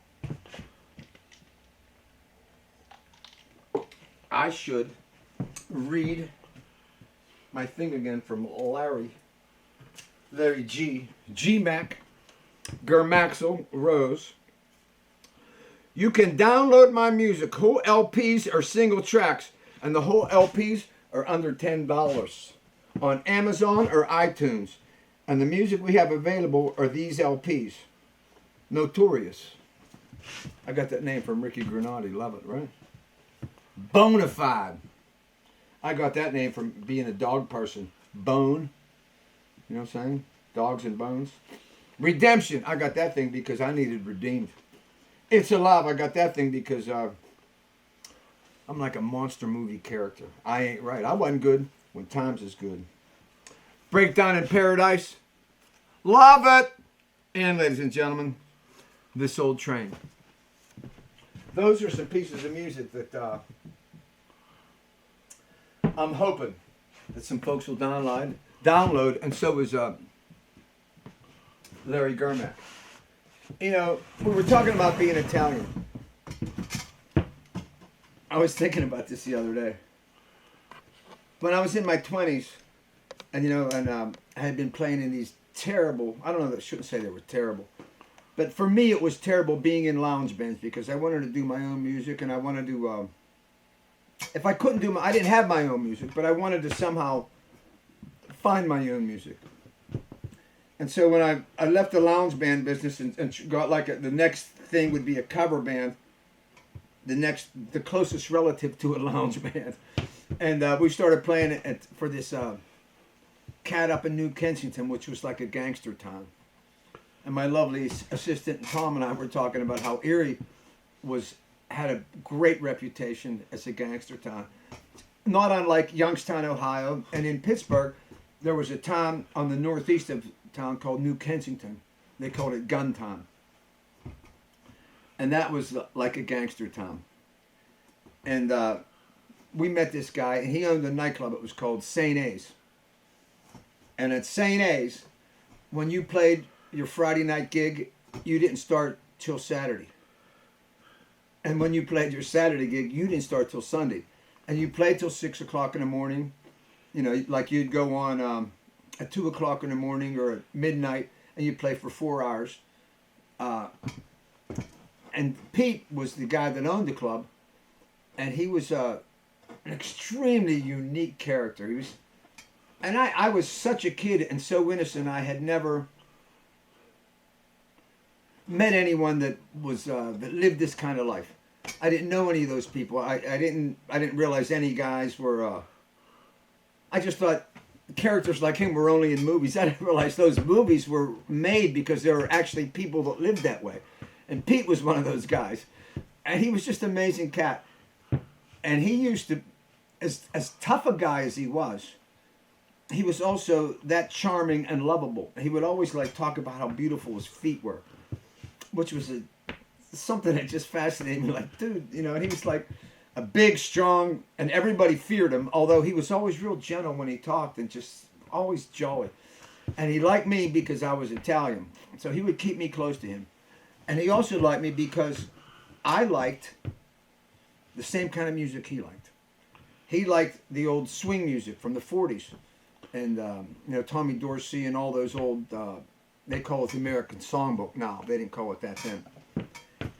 And what he liked to do was to do gigs where he would book himself at other Italians' weddings. And everyone wanted him to be there because they knew he was this famous gangster. And so he would get up and do like a 20-minute or half-hour set at a wedding. And what he would do, he considered himself a song and dance man. Love that, right? You know, when was the last time you heard someone say, "Oh, he's a song and dance man"? You never did, because you ain't old enough to remember that. I barely am. But he would do these gigs, and he would hire me to be his orchestra. And I used to have a big Gibson ES 335 Fat Boy, and when I studied the chord structures and the way those American songbook tunes were written, and I wasn't really proficient at playing them, but I could chunk out the chords and set the forms up. So that's what I would do, and then he would tell jokes and soft shoe and do his dances, and it was just, when I think back now how crazy and freaky it was, it would be like a scene from a De Niro movie or a Joey Pesci, you know, this gangster that everyone's afraid of up there being real gentle, soft shoeing around, dancing to all these like wonderful swing numbers, and just a great time. I'm really lucky to have those few moments in my life where I got to play and hang with someone from that generation and from that mindset. Years later on, I met a guy who was also worked in that capacity. You know, I don't know, it was just a different type of cat that I didn't know. He wasn't like a gentle Italian like my family was, although he was, once again, the most easy to talk to, wonderful, charming person. And once again, he loved me because of why? Because I'm Italian. And this makes me think of a song that I wrote that I like to recite the lyrics to. One of the verses is about this Italian friend of mine. Another verse is about a friend of mine who was an engineer at this studio right here. Came into town, and we had a wonderful friendship. And another verse is about being in New York City at a crazy time in the 80s. And I think I can remember to recite the lyrics. I don't know how prepared I am to do it, but I'm going to try it. And here we go. Took a train into the city when we got out of jail. Ended up at Banger's place. Just glad we all made bail. So Bobby starts to tying off. He's going to drive a nail. And after we all left the room, you could hear him start to wail. Bobby falls face down flat on the hardwood. Banger picked him up, slapped him hard as he could. Me and Fish and Lenny headed out of town. Banger left the country, and Bobby's underground. I was just along for the ride. It's part of my past, there ain't no denying. And looking back now, I'm just glad I survived. Sitting shotgun while the devil did the driving. Reno told me all about the things that he'd done. Robbed the Brinks truck for $500,000. Mac knew what he did, but he couldn't shut up. When he was eating peels and drinking Coke and rum. So Reno told Donnie, drop the hammer. And for the last 30 years, Reno's been in the slammer. Donnie disappeared into thin air. And every time I think of Mac, I say a prayer. I was just along for the ride. It's part of my past. There ain't no denying. And looking back now, I'm just glad I survived. Sitting shotgun while the devil did the driving. Memphis Mo was on a roll when he pulled into town. Hold up at my studio. And word soon got around.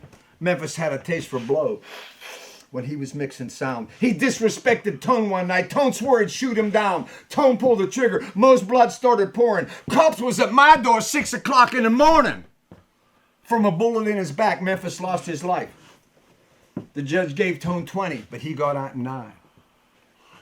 I was just along for the ride. It's part of my past. Ain't no denying. And looking back now, I'm just glad I survived.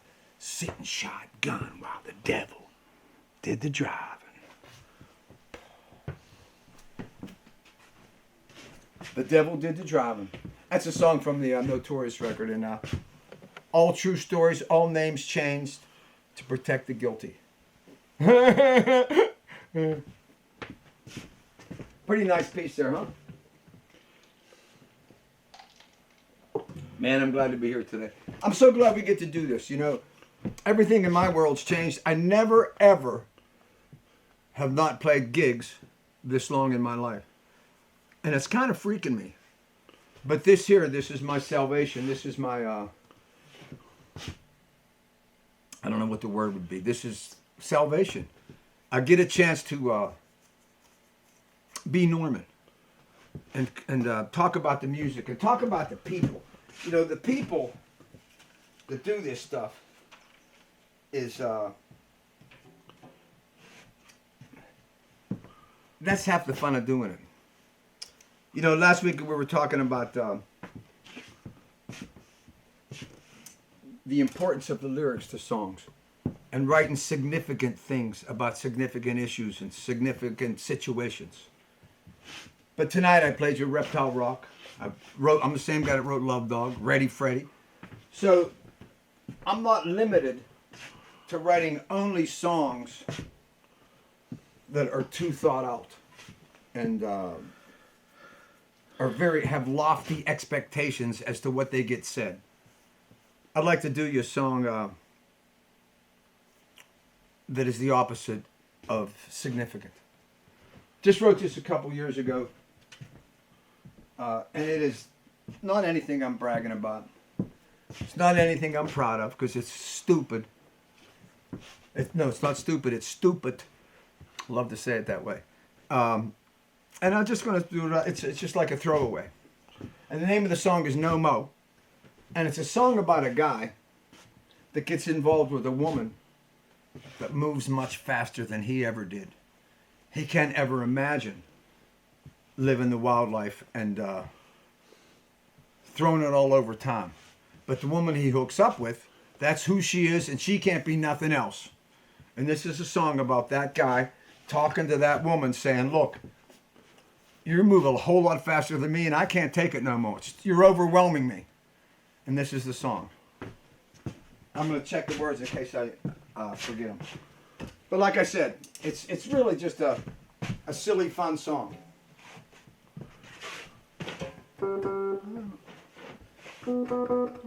Okay.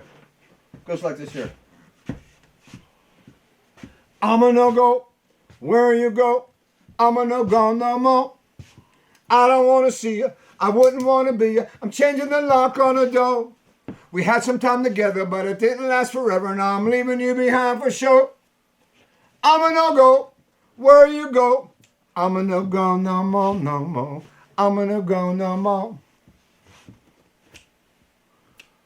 I'm a no-go by the marketplace. I'm a no-go no more. You were putting on a show that now I can show my face. I'm a no-go no more. I'm a no-go by the nail salon. I'm a no-go no more. You were down there flirting with the Jimmys and Johns. I'm a no-go no more. I'm a no-go by the restaurant. I'm a no-go no more. You're rubbing on the coke with the body that you flaunt. I'm a no-go no more. And I'm a no-go where you go. I'm a no-go no more. I don't want to see you. I wouldn't want to be you. I'm changing the lock on the door. We had some time together, but it didn't last forever. Now I'm leaving you behind for show. I'm a no-go where you go. I'm a no-go no more, no more. I'm a no-go no more. I'm a no-go by the butcher shop. I'm a no-go no more. I heard you were down there taking off your top. I'm a no-go no more. Boom, boom, boom, boom, boom, boom. I'm a no-go by the baseball game. I'm a no-go no more. I promised to call because he was checking out your frame. I'm a no-go no more. I'm a no-go by the Sunday Mass. I'm a no-go no more. Choir began to sing, you started shaking your... I'm a no-go no more. I'm a no-go where you go. I'm a no-go no more. I don't want to see you. I wouldn't want to be you. Changing the lock on the door. We had some time together, but it didn't last forever. I'm leaving you behind for sure. I'm a no-go where you go. I'm a no-go no more, no more. I'm a no-go no more. Everywhere I go, you've been there before. You know every man in this town. You sure get around. I'm a no-go by the local bar. I'm a no-go no more. Well, you were getting busy in the back of a car. I'm a no-go no more. I'm a no-go by the bowling alley. I'm a no-go no more. You were down and doing the dilly and the dally. I'm a no-go no more. I'm a no-go where you go. I'm a no-go no more. I don't want to see you, wouldn't want to be you. Changing the lock on the door. We had some time together, but it didn't last forever. I'm leaving you behind for sure. I'm a no-go where you go. I'm a no-go no more, no more. I'm a no-go no more.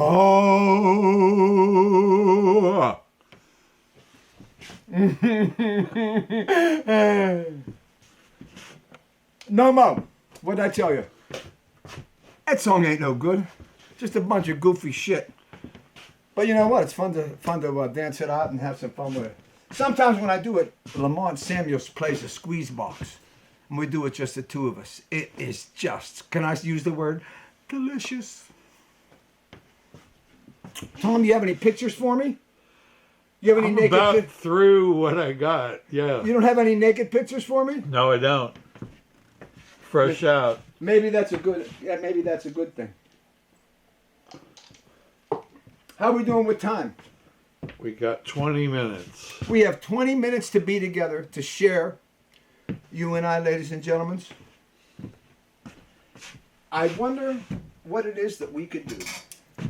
I wonder how it is that I could love you up and teach you some things about nothing that makes any sense or has any importance whatsoever. Because these are the things that I am best at. Talking about nothing. Let's talk a little bit about the Notorious record. It came out last year, I guess right about this time. And I worked on it with Bryce Foster.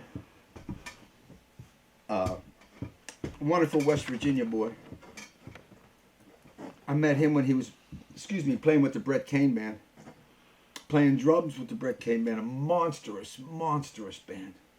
They used to just blow everybody off the stage. I tortured them guys. But after that all changed and many different situations had happened, he started getting in engineering, and he and I started working together.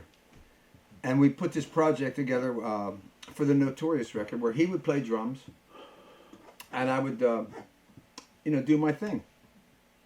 He would play drums and engineer the record. And we did it right here at the studio. And man, it was killer. It was just huge fun. And when it was ready to come out, I didn't have a name for it. And I got a phone call. I don't know if you guys know this, but I couldn't be more proud of this. The phone that I use, I bought in 1998. Think about that. I've never owned a cell phone. I wouldn't know how to work one. I look at them, but I get them ARP magazines. They send them to your house whether you want them or not. And I've been seeing these phones in there. They call it the grandpa phone or the grand phone, stuff like that. The simplest cell phone ever. And they're trying to sell people my age cell phones, and people like me, my age, we're afraid to have cell phones. We don't trust them, and we don't understand how to work them because we don't feel technology like regular people might. But I got a phone call, a message from Ricky Granati. Beautiful, beautiful cat. And he goes like this, Notorious, you there? He called me Notorious. And as soon as I heard him say it, as soon as I picked up that message, I immediately just said, that's the name of my new album, Notorious, because that's kind of what I've become here in Pittsburgh, is the Notorious cat. I'm not invited to hang with the other regular rock and roll people because I'm me. Because I'm a street fighter. I'm a badass. I am a real rock and roll person. And I don't know how else to say it. And the sad part is that being a real rock and roll person scares the people that the corporate structure props up. The corporate structure and the musicians they prop up are afraid of a real rock and roll person. How can this be? How did this happen?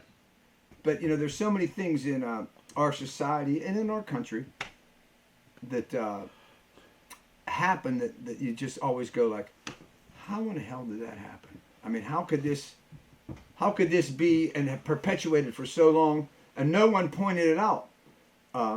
It just doesn't. It hasn't just happened to me. It happens in every field, in every business, and everything in the world. So I just wanted to say that.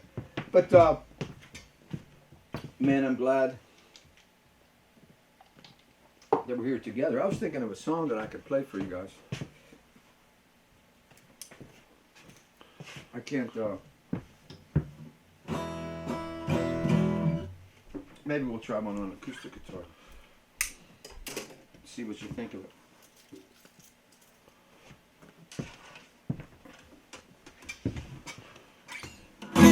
This guitar I'm playing right here, you know where I got it?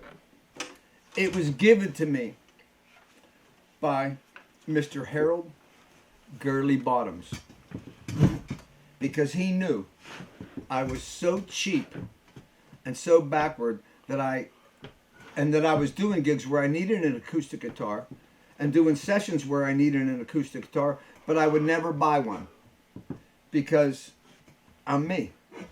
And he knew that. Just like I should buy a cell phone.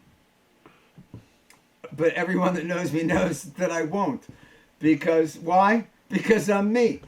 And something about me, Tom, something about me ain't right. Did you ever notice that? Don't answer. Tom's a very nice person because he's just smiling and nodding his head. He's not going like this. He's going like this. Which makes me feel better about myself. And I appreciate that. How about the sound of a simple E chord? Can you imagine how many times I've struck an E chord in my life? The most basic and simplest chord of all chords. I can't even count them. I was thinking about that. How many times did Johnny Cash play a G chord? Because that was, a lot of country music. G chords are like the foundation of country music. I play a G chord like this. And the reason I play it that way is because I don't like putting that low third, this B note, in the G chord because it makes the chord too thick and too melodious. I just like the stringiness and the ringing out of the G chord without that, with this here. You hear that?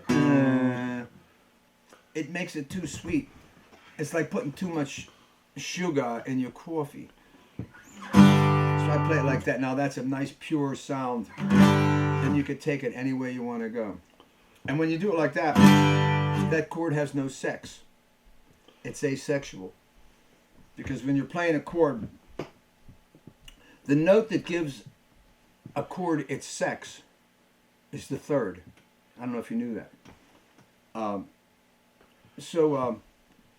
Sometimes on that G chord, when I play a G chord, I don't give it a sex. But you can tell it's a major chord. I wouldn't play it that way in a minor key, but it doesn't have a sex whenever you play a chord and you leave the third out.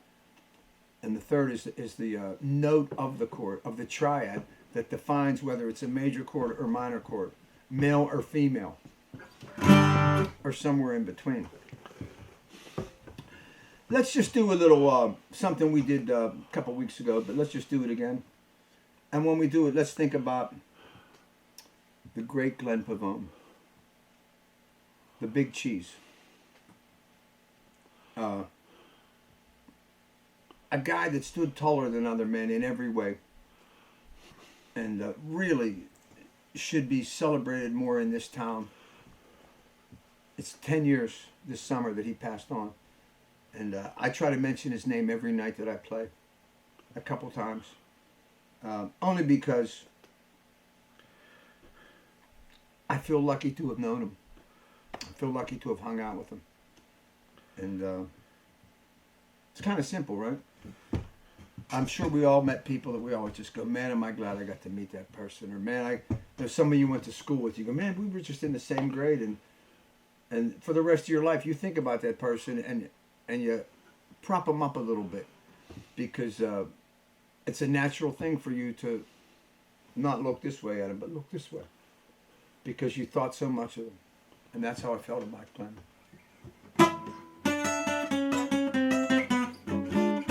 Look what you done, you broke my heart. Look what you done, you tore it apart. I hope y'all having fun. Look what you done. Look what you done, you're messing with me. Look what you done, you won't let me be. I hope y'all having fun. Look what you done. You come around here with your wild ideas, about to drive poor me insane. If you keep on talking out of your head, you gonna put me in my grave.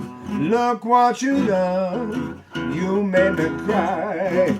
Look what you done, now I don't know why. I hope y'all having fun. Look what you done. I hope y'all having fun. Look what you done. I hope y'all having fun. Look what you done.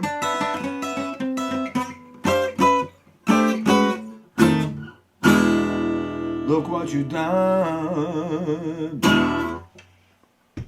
How about Pavone doing something like this?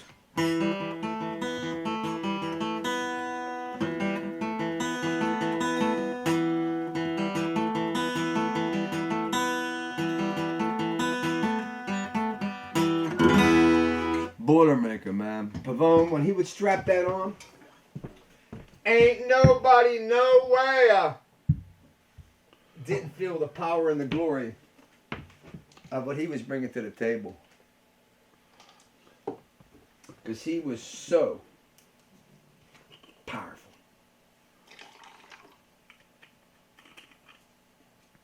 I want to thank everybody for tuning in with us tonight.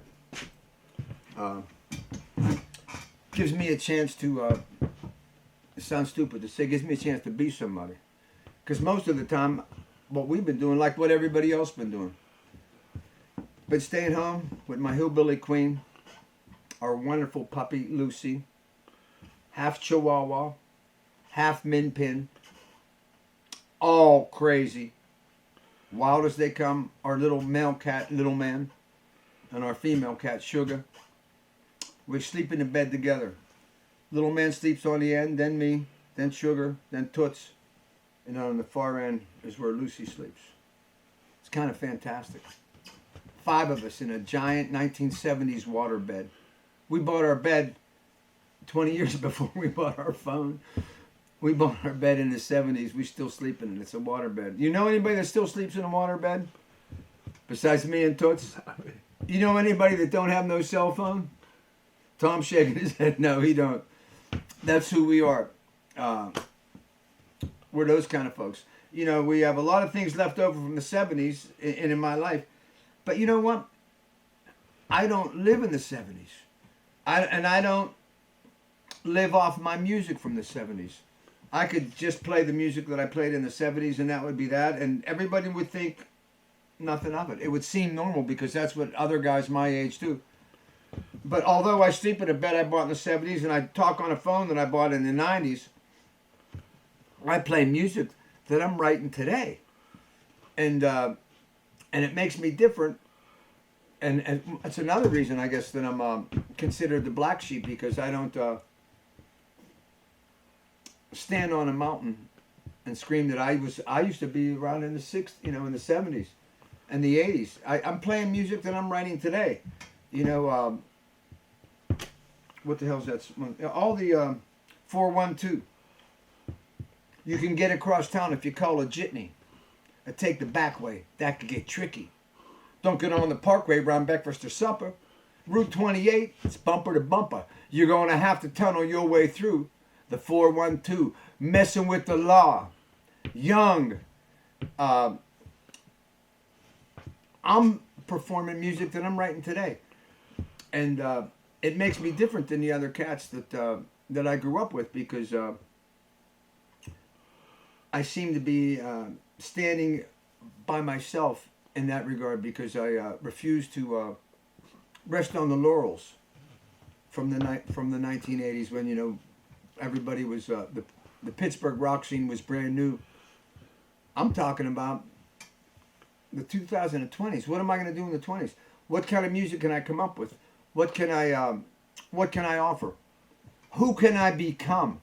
What can I learn? What can I immerse myself into that's new ground? It can make me feel new and make me feel alive and make me feel like I'm still bringing it. You know, and what all those years, all the 50-some years of doing it has made me capable of doing things that I couldn't do then. So what a great thing it is to be that guy. You know, it's a wonderful thing. Once again, hey, I want to thank everybody for being with us here today. If you're tuning into us, wonderful kisses to you from the manful handful, the guinea with the skinny, the Guido in the what? Speedo! The greaser who's a what? Lady pleaser! Little Big Mouth. I don't know if you guys remember when I was, a few years back, I was working as a midget wrestler. And my partner was Big Tiny Little. So it was the manful handful and Big Tiny Little. We were a tag team. And let me say this, chicks love midget wrestlers. They just do. They always did. Why do you think they have midget wrestlers? For the chicks to enjoy. It's kind of a fantastic thing to be that guy. Hey, we love you. Norman Stein. The old Tiger guitar. Take a look at it. Let me bring it up close to you.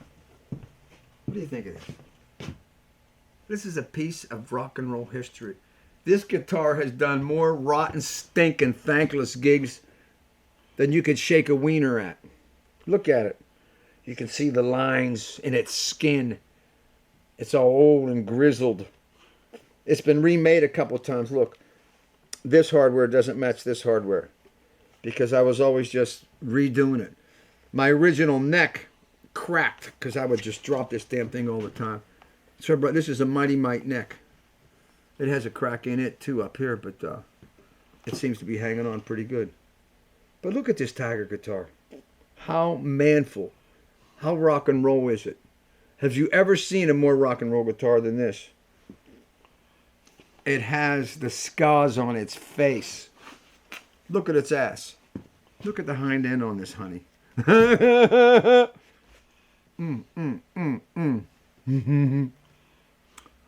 Tiger. Hello, Tiger Lily.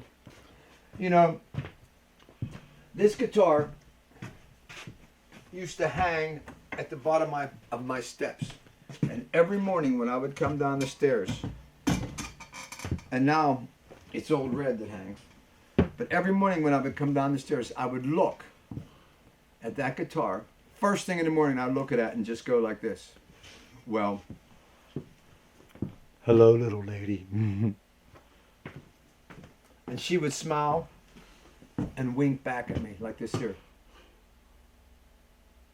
I'm not a real good winker. I'm not a real good whistler. Can you whistle?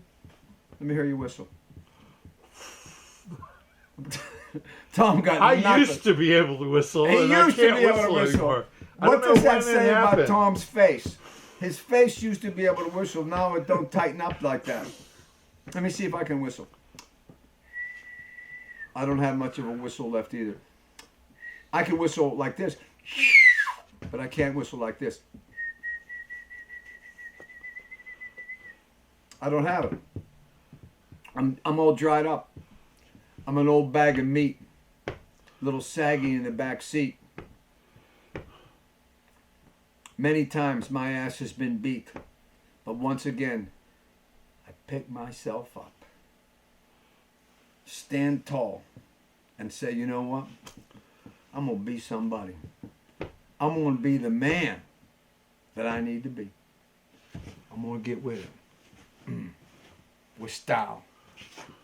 Throwing, showing, bringing and singing. The Manful Handful from the east side of Pittsburgh, Pennsylvania. Ain't he something? Ain't he a piece of work? Y'all's out of sight. I think we're getting ready to wind down here, ladies and gentlemen. I want to thank my lovely assistant, Tom, for being with me. Is he not something? Yeah, I tried to turn the camera on him one time and he didn't appear. He did not, the camera did not pick You're up. You're the uncrowned king and I'm the unseen assistant. The lovely unseen assistant, and I am the uncrowned king of Pittsburgh rock and roll. And I just want to keep throwing and keep showing as long as I can. And hey guys, keep your eye out for me. I'm not done doing this, and I'm not. I just want to work harder.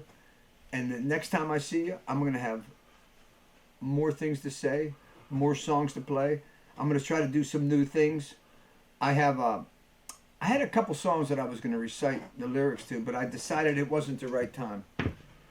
But I will relook in my catalog and find another 5 or 6 pieces of music that need turned over and stuck in your goddamn ear. Y'all's out of sight. And once again, thank you very much for tuning in with us. The Beast of the East will now have his rock and roll feast.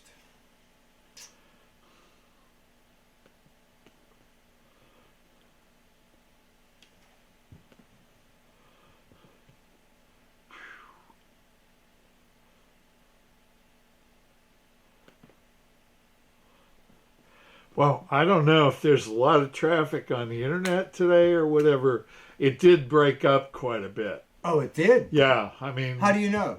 Well, no, it got... If every time you saw me, like, fumbling with the computer, if I looked like I was in a big hurry, the symbol, the broadcast symbol turns red, and basically it's like, I'm going to work on this some more.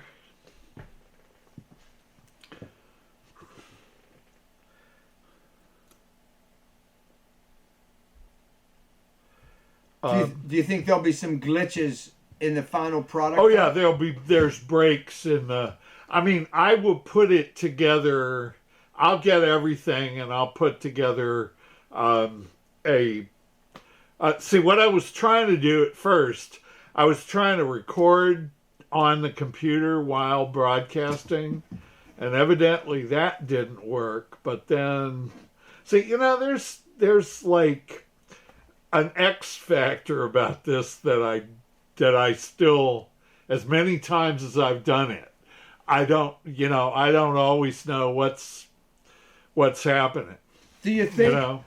Do you think that everybody that does it is like that? I think that everybody that does it, I'm going back to thinking I'm going to want to plug into